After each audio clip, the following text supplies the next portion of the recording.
on ne devient pas millionnaire sans se payer la honte.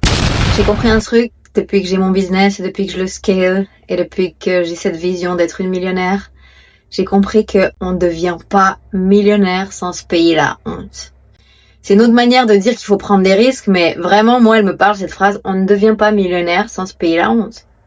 Je prends des décisions quand j'ai besoin, par exemple, d'aller shooter une pub dans un endroit de luxe, je vais dans des 5 étoiles, j'ai pas honte qu'on me regarde, j'ai pas honte qu'on me pose la question de ce que je fais là. Je dis j'ai pas honte. Oui, j'ai 10% de honte qui monte sur 100, donc je passe à travers. Ou quand je suis à un Q&A call avec des mentors et des gros entrepreneurs qui sont déjà millionnaires et que je pose des questions qui paraissent stupides et je me paye la honte. Mais en fait, on ne devient pas millionnaire sans se payer la honte. Et en fait, il n'y a jamais personne de tous ces millionnaires que je côtoie qui me juge. Vous voyez?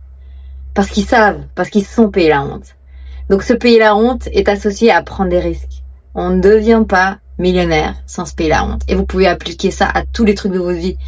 On ne devient pas heureux en amour sans se payer la honte. Si vous n'allez pas vous payer la honte et parler aux beaux mecs que vous croisez, ça je le dis pour moi parce que je le fais pas. Hein. J'ai pas les couilles de le faire. Enfin, je devrais dire le clito. On ne devient pas heureux en amour sans se payer la honte.